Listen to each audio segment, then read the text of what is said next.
Bharatiya Janata party విజయ రహస్యం ఏమిటి? గెలిచిన స్థానాల్లోనే ఆ పార్టీ ఎందుకు గెలుస్తోంది? కొత్త స్థానాలకు ఎలా విస్తరించగలుగుతోంది? ప్రతిపక్షాలు ఎంత మేధోమదనం చేసినప్పటికీ ఈ ప్రశ్నలకు జవాబులు రాబట్టలేకపోతున్నారు.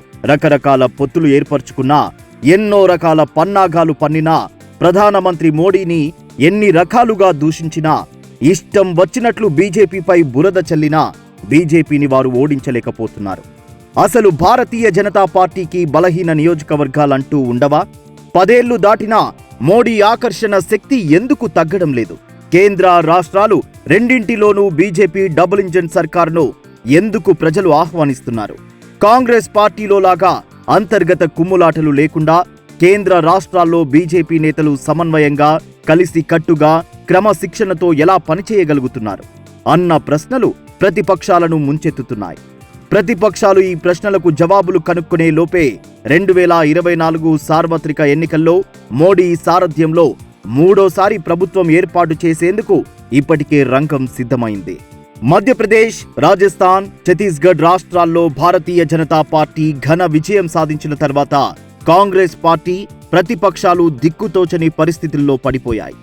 ఆ అయోమయంలో పార్లమెంటును అనవసరంగా స్తంభింపజేశాయి. సార్వత్రిక ఎన్నికలకు ముందు చివరి శీతాకాల సమావేశాల్లో కీలకమైన బిల్లులను ప్రభుత్వం ప్రవేశపెడుతుందని తెలిసినప్పటికీ భద్రతా వైఫల్యం పేరుతో రోజుల తరబడి ఉభయ సభల్లో తీవ్ర గందరగోళం సృష్టించాయి. సమావేశాల తర్వాత ప్రతిపక్షాలు తమ గాయాలకు కట్లు కట్టుకుని మరోసారి ఏకమయ్యేందుకు యత్నిస్తున్నాయి.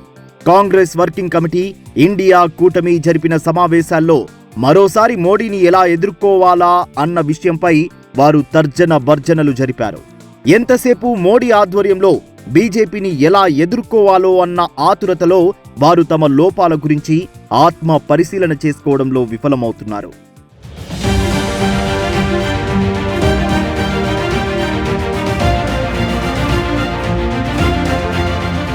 బీజేపీ అధికారం కోసం, అక్రమార్జన కోసం, కుటుంబం కోసం పనిచేసే పార్టీ కాదని కొన్ని దశాబ్దాల నుంచి చెప్పుకుంటున్నప్పటికీ ప్రతిపక్ష రాజకీయ పార్టీలు, కొందరు కుహనా మేధావులు ఈ విషయాన్ని విశ్వసించడం లేదు.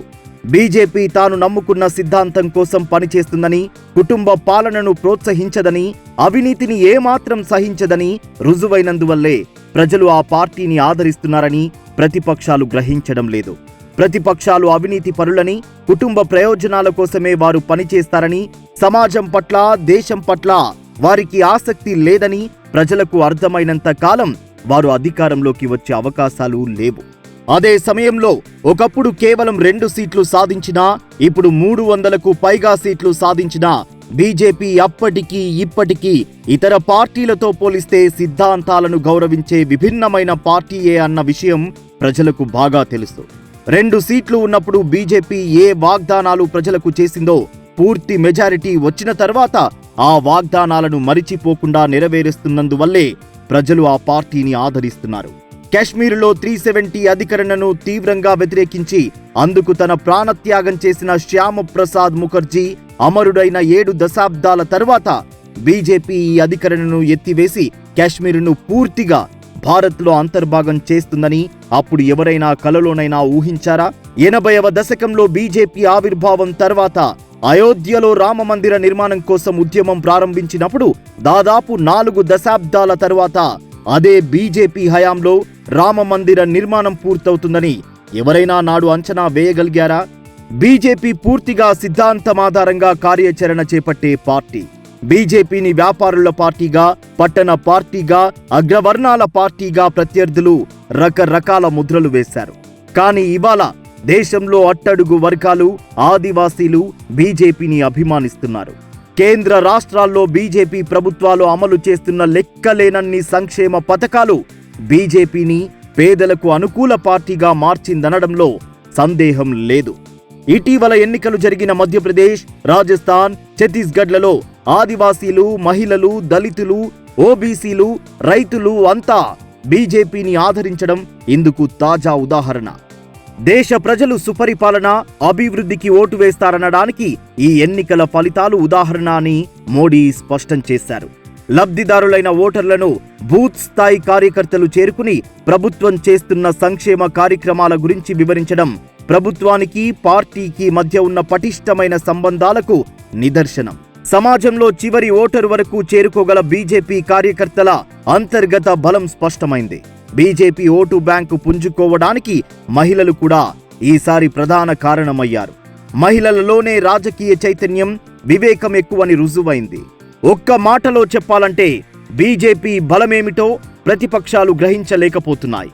అధికారంలోకి వచ్చి 9 ఏళ్లైనా ఇవాళ మోడీ ఆకర్షణ చెక్కు చెదరకపోవడం బీజేపీ ఘన విజయానికి ఒక ప్రధాన కారణం కావచ్చు. అదే సమయంలో మోడీ ఆకర్షణ, ప్రభుత్వ ఆచరణ, బీజేపీ సిద్ధాంతం 3 వేరువేరు అంశాలు కావు. ఈ మూడింటి మధ్య అవినాభావ సంబంధమున్నది. బీజేపీ మూల సిద్ధాంతమైన భారతీయత లేదా హిందుత్వ, దేశభక్తి లేదా జాతీయవాదంతో పాటు చిత్తశుద్ధితో ప్రజలకు సంక్షేమ పథకాలు అమలు చేయడం, సుపరిపాలనతో పాటు బలమైన పార్టీ యంత్రాంగం, ఇవన్నీ మోడీ ఆకర్షణకు, ప్రభుత్వ విశ్వసనీయతకు, పార్టీ పటిష్టతకు బలమైన కారణాలు. ప్రతిపక్షాలవి ఎప్పుడూ విచ్ఛిన్నకర రాజకీయాలే. మైనారిటీలను బుజ్జగించి వారి ఓటు బ్యాంకును కొల్లగొట్టినా వారు నిరుపేదలుగానే ఉండిపోయేలా చేశారు.